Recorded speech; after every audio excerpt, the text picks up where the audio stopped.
खुद से जीतने की जिद है, खुद को ही हराना है। मैं भीड़ नहीं हूँ इस दुनिया की, मेरे अंदर एक जमाना है। નમસ્કાર, હું છું જેડી ગુજરાતી. મિત્રો, જુનાગઢ પ્રવાસે આવ્યો છું અને ત્રણ નામ મને ખૂબ સાંભળવા મળ્યા. એક નામ છે કેસર કેરીનું, બીજું છે કેસરી સિંહ અને ત્રીજું છે આઈપીએસ રવિ તેજા વાસંત શેટ્ટી. મને થયું કે કેમ નવા અધિકારીને નજીકથી જાણવા, એમની સંઘર્ષ કહાની લોકો સુધી પહોંચાડવી, જેથી લોકો પણ એમાંથી ઇન્સ્પાયર થઈ શકે.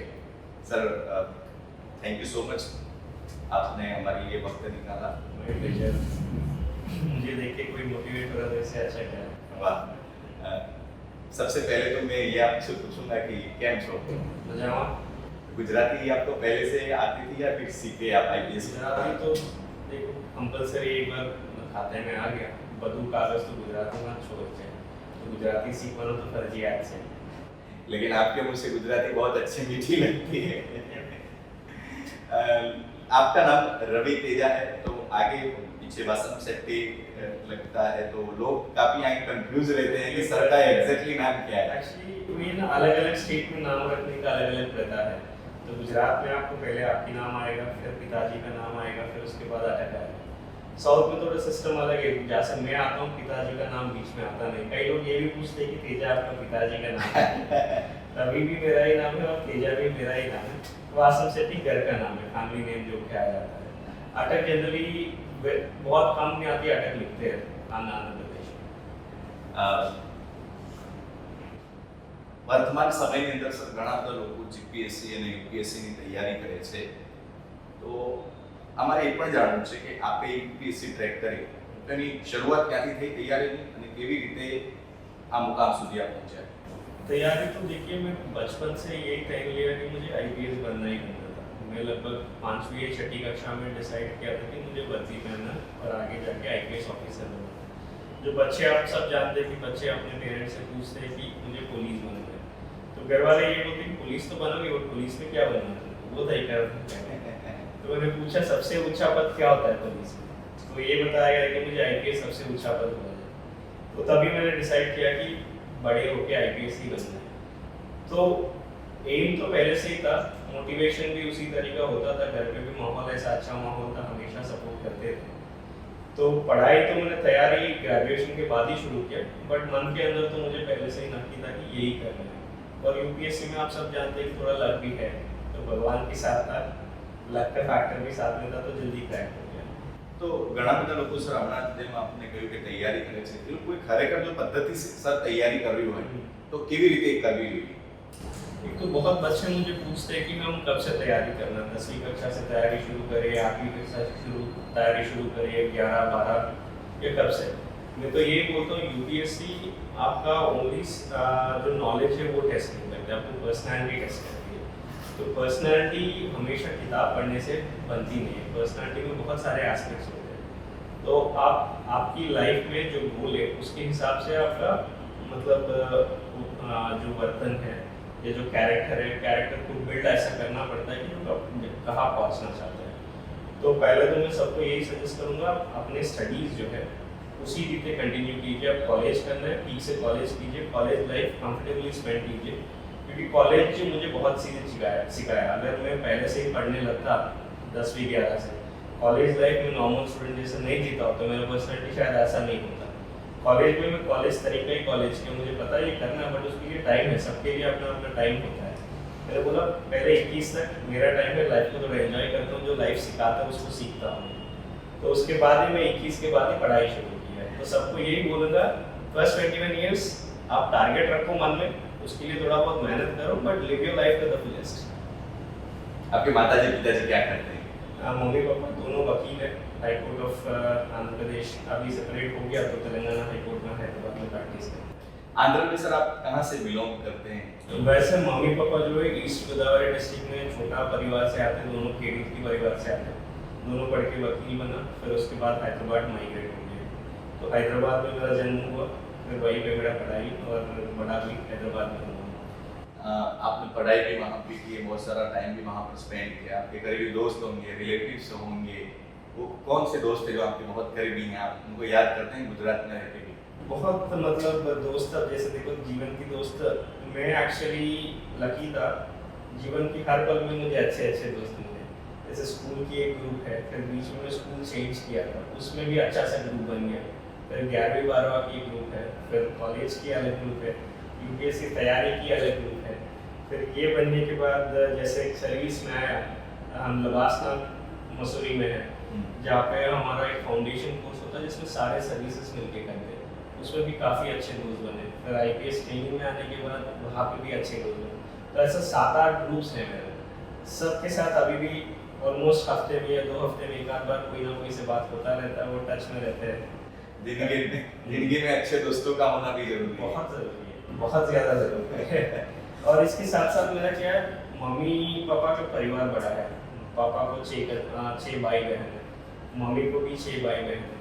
तो इसकी वजह से काफ़ी ज़्यादा कजिन्स भी हैं, उनके साथ भी काफ़ी अच्छा बॉन्डिंग है। तो सोशल बॉन्डिंग पहले से अच्छा रहा मेरा, और भगवान की कृपा से अभी तक वो रिलेशन ऐसे ही चलते आ रहा है।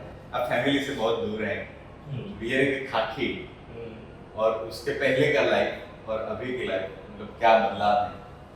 बदलाव तो देखिए, जैसा आप बता रहे हैं, फैमिली से तो दूर हूँ, बट हमेशा एक सेटिस्फैक्शन तो ये है कि मैं जो करना चाहता था वही कर रहा हूँ। बहुत सारे मेरे दोस्त से जब बात होती है, मैंने जैसे बताया कई सारे ग्रुप्स हैं, वो लोग अभी भी उनको मतलब क्लैरिटी नहीं है कि वो जो कर रहे हैं वो सही कर रहे हैं या कुछ और मतलब नया कुछ करें या लाइन बदले, शिफ्ट करें। मुझे तो पहले से यही करना था, तो at the end of the day घर जाके वो सेटिस्फैक्शन मिलता है मुझे। एक तो पब्लिक को डेली बेसिस पे आप भी जब यहाँ पे आए होंगे, देखे होंगे 2-4 हज़ार बैठते, जब वो कई लोग काम होने से पहले बहुत सारे लोग आते हैं, उसमें से 1-2 टका लोग काम होने के बाद भी आते धन्यवाद कहने के। तो अच्छा लगता है कि अपनी वजह से किसी को कोई तकलीफ दूर हुआ है, सोसाइटी में लॉ एंड ऑर्डर मेंटेन हो रहा है, क्राइम डिटेक्शन हो रहा है। तो at the end of the day वो सेटिस्फैक्शन जो मिलता है बहुत अच्छा है। तो घर के भले दूर रहे, इसके लिए प्रिपेयर होके ही आए हैं, तो वो सेटिस्फैक्शन के लिए काम करते तो मिलता है। હવે ક્રાઇમ અને ડિટેક્શનની વાત કરી સર, તો આપણે અમદાવાદમાં પણ ફરજ બજાવી છે, માંગરોળમાં પણ ફરજ બજાવી છે, આપ જૂનાગઢમાં છો હમણાં. કોઈ એવો ઇન્સિડન્ટ અથવા કોઈ ઇન્વેસ્ટિગેશન, કોઈ ડિટેક્શન જેમાંથી આપે શીખ્યું હોય અને આપને યાદ રહે? ऐसे काफ़ी सारे इंसिडेंट्स हैं, बहुत सारे क्राइम्स। देखिए, हमारा कई बार क्या होता है, हम डायरेक्शन दे के छोड़ देते हैं। हर केस में खुद पर्सनली इन्वॉल्व होना जब इम्पोर्टेंट लगता है तब इन्वॉल्व होते हैं, बट कई बार क्या होता है स्टाफ को डायरेक्शन दे के छोड़ देते हैं। कई बार ऐसे छोटे डायरेक्शन की वजह से गुना डिटेक्ट हो सकती है। एक छोरवाड़ में लास्ट ईयर जब मैं हाजिर हुआ था, होने का 1 महीने के अंदर एक मर्डर हुआ था हाईवे पे। भिक्षुक था, भिक्षुक को मर्डर करके किसी ने चला गया, तो ना सीसीटीवी फुटेज मिला, ना कारण पता लगा, क्योंकि वो भिक्षुक वहीं पे घूम रहा था 1-1.5 महीने से। मतलब कंप्लीटली ब्लाइंड केस था, ना किसी के पास कोई मतलब किसी शकदार आदमी नहीं है, ना कोई पुरावा है, ना सीसीटीवी फुटेज। पुलिस लगभग आधे दिन मेहनत किया, फिर मेरे को जाना पड़ा। जनरली मेरा उसूल ये है कि जब भी कोई सीरियस क्राइम बनता है, खुद पर्सनली मैं विजिट करता हूँ जगह, ताकि मुझे आइडिया आ जाए और डिटेक्शन में मैं मेरी तरफ से कोई भी कॉन्ट्रीब्यूट करूँ। तो उस दिन मैंने विजिट किया क्राइम सीन पूरा, तो मुझे कहीं ना कहीं कुछ लग रहा था कि डिटेक्ट कर सकते हैं। टफ केस है बट अच्छा केस है, डिटेक्ट करना है। तो फिर मैंने डीवाईएसपी साहब को यही बोला था, पुलिस साहब भी काफ़ी एक्टिव अधिकारी, उनको ये बताया कि अभी इस केस में हमने सारे चीज़ें तो चेक कर लिया, अब ये चेक करवाइए नेक्स्ट 4 दिन के लिए कोई भी आदमी घर से निकल गया, सारे गांव जितने आसपास में उन्हें ये तपास करवाए कोई भी आदमी अपना घर छोड़ के बाहर चला गया हो। तो उस रूट पे काम किया, तो 2 दिन के बाद एक आदमी घर से बाहर निकल गया, तो और उसमें ज़्यादा इन्वेस्टिगेट किया तो फिर वही आदमी हमारा आरोपी निकला है। तो ये मतलब ब्लाइंड केस में एक छोटा सा मेरा डायरेक्शन की वजह से ये केस क्रैक हुआ है, तो ये काफ़ी अच्छा लगा। एंड रिसेंटली आपने देखा होगा एक बूढ़ा सा गैंग करके बिहार की बॉर्डर में, उनका एमओ ये कि जनरली कोई भी मोबाइल दुकान और वॉचेस दुकान में चोरी करे, एक दिन पहले आके रेकी करते हैं, फिर अर्ली मॉर्निंग 4 से 6 बजे के बीच में जब पुलिस का नाइट राउंड पूरा होता है, उसी टाइम उनको पता है कि उस टाइम पे चोरी करके वो जनरली चद्दर यूज़ करते हैं। चद्दर यूज़ करके अपना जो शॉप्स होते हैं उसका शटर ऊपर करके उसके नीचे एक आदमी चले जाते हैं, जितने सारे मोबाइल फोन वॉच से लेके तुरंत बिहार चले जाते हैं, फिर बिहार से नेपाल बॉर्डर क्रॉस करके भाग जाते हैं। तो एक बार मुद्दा माल हाथ से चला गया तो रिकवर होना इज ऑलमोस्ट इम्पॉसिबल। तो विदिन 24 आवर्स हमने वो केस को क्रैक किया, तुरंत वो गैंग को यहाँ से पीछे किया। उसमें काफ़ी लोग का मतलब गुजरात पुलिस का कोऑर्डिनेटेड एफर्ट जो इस केस में काफ़ी दिखा था मुझे। मैंने तुरंत बड़ौदा रेलवे पुलिस को इन्फॉर्म किया, बड़ौदा क्राइम ब्रांच को, sorry Rajkot railway police, Rajkot crime branch, फिर अहमदाबाद क्राइम ब्रांच, उसके बाद रेलवे पुलिस, वेस्टर्न रेलवे, इन सभी को हमने इन्फॉर्मेशन दी। उनका टीम्स ऑलरेडी काम पे लग गया, मेरा टीम यहाँ से पीछे गए थे। तो और कई सारे ऐसा बाहर की स्टेट्स में भी ऐसा जहाँ जहाँ क्राइम्स बने उन सभी अधिकारी से हमने बात किया। एक दिन के अंदर एक टीम एक काम पे लगी हुई। तो कई जगह से कई न्यूज़ मिला। लकीली हमको बाद में अंदर से ये पता लगा कि बिहार से एक गैंग आया होता अहमदाबाद में, नरोड़ा के पास छुपा हुआ। तो गए तो हमको रात में ही सफलता मिल गया। 24 घंटे के अंदर 100% मुद्दामाल डिटेक्ट हो गया। फिर दाहोद का भी क्राइम का मुद्दामाल मिला उनसे। जिस दिन हम पकड़े थे उस दिन वो भावनगर रेकी करने के लिए जाने वाले थे, वो प्रिवेंट किया हमने। तो ये भी काफ़ी अच्छा इंडिकेशन था इसमें। સર આપ આઈપીએસ ઓફિસર છો અને આપ જ્યારે બજારમાંથી નીકળતા હો છો, લોકો એક અલગ નજરિયાથી આપને જોતા હોય છે, એ વખતે આપને શું ફીલ થાય છે? ये जैसे आप बता रहे हैं, जब खाते में नया आया तो वो उस टाइम का रहता था कुछ महसूस, बट आज तो कॉमन हो गया। अभी तो हम यही देखते हैं कि पब्लिक कितना कंफर्टेबल है हम जब जा रहे हैं, और उसमें कितना कॉन्फिडेंस है हमको अप्रोच करने के लिए, दूसरा कितना सेफ्टी महसूस कर रहे हैं। तो लोग काफ़ी अप्रोचेबल है, काफ़ी अच्छे भी लगते हैं। जब आपको कहीं बुला होगा, मैं जूनागढ़ में बहुत बार खुद की बाइक लेके मैं ऐसे निकल जाता हूँ, ताकि नॉर्मल पब्लिक जैसे जब गाँव में ज़्यादा इंटरेक्शन हो सके। ये इंटरेक्शन ही नहीं, नॉर्मल पब्लिक को क्या तकलीफ हो रहा है तभी पता लगेगा। मैं साइकिल वाला गाड़ी में बैठ के घूमूंगा तो सभी अच्छा ही दिखेगा। जब नॉर्मल पर्सन तरीके में बाइक लेके जाऊंगा या साइकिल लेके बाहर निकलता हूँ, तब मुझे पता लगता है कि क्या क्या ट्रैफिक की असली समस्या है। पब्लिक को छोटे किस चीज़ पे डर लगता है, तो वो सब महसूस होता है। तो इसके वजह से उसका नज़रिया से देखते हुए और काम इम्प्रूव कर सकते हैं। तो वो कोशिश करता हूँ मैं पब्लिक से रैपो रखने के लिए। ગુજરાતમાં જ નહીં પણ આખા દેશની અંદર ગિરનાર ભૂમિનું મહત્વ છે, સાધુ સંતોની આ ભૂમિ છે, અને આપ જુનાગઢમાં છો, તો જુનાગઢ આપને કેવું લાગ્યું? જુનાગઢના લોકો વિશે આપનું શું ઓપિનિયન? જુનાગઢ તો મારે घर જેવું છે। ગુજરાતમાં મારે घर जूनागढ़ है। तो मांगरोल में एक पोस्टिंग किया मैंने 1 साल के लिए, फिर अहमदाबाद गया, जूनागढ़ वापस बुला लिया मुझे, भगवान ने भूमि वापस बुला लिया यहाँ पे सर्विस करने के लिए। अभी 1.5 साल हुआ है यहाँ पे, तो काफ़ी अच्छा लगा। पब्लिक बहुत अच्छी है यहाँ पे, एंड हमेशा छोटे चीज़ में भी काफ़ी उनकी तरफ से भी सपोर्ट मिलती है। पुलिस के प्रति उनका जो मतलब आप देखा होगा, कोविड आने के बाद पुलिस का रिस्पेक्ट जो है वो काफ़ी बढ़ रहा है, और वो रिस्पेक्ट हम यही कोशिश कर रहे हैं कि मेंटेन करते रहे। और पब्लिक तरफ से मैं जैसा बता रहा था, 2 दिन पहले हमने एक जिम खोला यहाँ पे, वो पुलिस वेलफेयर के लिए, उनको मोटिवेट करने के लिए। जैसे आप देखे होंगे पुलिस में उम्र के साथ साथ लोग का वजन बढ़ जाता है, पेट निकलते हैं। तो हमने सोचा पहले पुश करने से पहले उनको सुविधा क्रिएट करें। पहले सुविधा क्रिएट करने के बाद में पुश करूँगा इनको वजन कम करने के लिए। मैं भी बोल पाऊँगा उनको, नहीं तो सुविधा नहीं है, मैं कैसा बोल पाऊँगा उससे।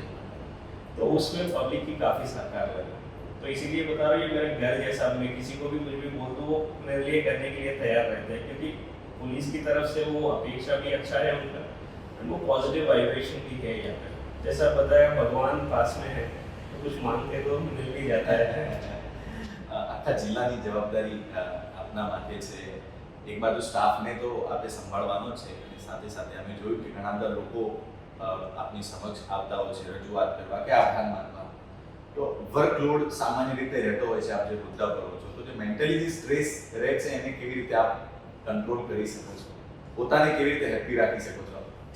एक तो घर अच्छा होना चाहिए, किसी का भी काम या जो भी चीज़ के लिए हार्ट तो घर ही है किसी के लिए। अगर घर में माहौल अच्छा है, एक तो 75% टेंशन उधर ही कम हो जाता है आदमी का।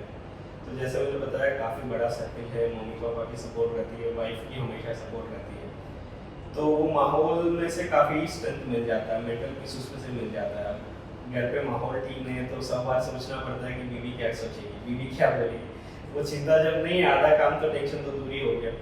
दूसरा, पुलिस में एक अच्छा चीज़ हमको ट्रेनिंग में ये सिखाया जाता है कि बॉडी फिटनेस काफ़ी इंपॉर्टेंट है। जब आप बॉडी फिटनेस मेंटेन करते हो, मैं काफ़ी स्पोर्ट्स खेलता हूँ, जैसे जिम भी करता हूँ तो टाइम मिल जाता है, या क्रिकेट रेगुलरली खेलता हूँ, या स्क्वैश खेलता हूँ, बैडमिंटन। तो इसकी वजह से जैसा आप बता रहे, थोड़ा सा एक रिलीफ मिल जाता है, आधा 1 घंटा टाइम निकाल, मेंटल पीस उससे से मेंटेन होता था। मेडिटेशन एक टाइम पे करता था, अब छूट गया आदत, फिर कोशिश कर रहा हूँ दोबारा आदत ढालने का है।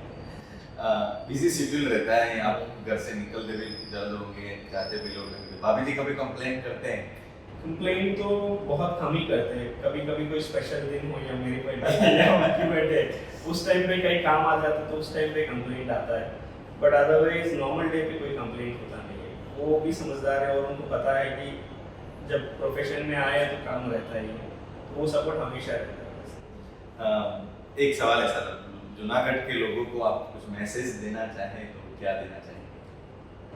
जूनागढ़ के लोग को मैसेज यही देना चाहता हूँ, गुजरात में मैंने एक चीज़ ये देखी, सारे गुजराती के लिए बोल रहा हूँ, खासकर फूड हैबिट्स पे थोड़ा सा ज़्यादा ध्यान देना चाहिए, क्योंकि यहाँ पे मैंने देखा तेल बहुत खाते हैं। सौराष्ट्र में हिस्टोरिकल रीजन भी होगा, बट आजकल आप देखेंगे जितना आदमी फिट रहेगा, मेंटल पीस भी रहेगा और डिसीजेस भी कम आते रहेंगे।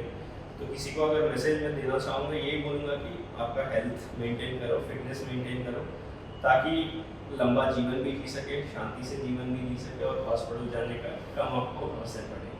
दूसरा बच्चे के लिए ये कि जैसे अब्दुल कलाम जी बोलते हैं, ऑलवेज एम हाई, आपका हमेशा एम ऊंचा होना चाहिए एंड ऑलवेज उसके लिए मेहनत करते रहो। डेफिनेटली आपको पूरा वर्ल्ड एक साथ होकर भी आपको आपका एम पूरा करने के लिए मदद करेंगे। और आखिरी सवाल है सर, इंटरव्यू में आपको कैसा लगा? बहुत अच्छा लगा, ऑल द बेस्ट आपके लिए, आप जो कर रहे Thank you. हैं। इससे कोई 10 लोग भी प्रेरित हो तो I will be more than happy. Thank you so much sir, हमारे साथ बातचीत करने के लिए, वक्त निकालने के लिए। તો દોસ્તો આવતા સપ્તાહે કોઈ નવી વ્યક્તિ સાથે આપને રૂબરૂ કરાવીશ, ત્યાં સુધી આપ જોતા રહો 1 to 1 વિથ જેડી ગુજરાત।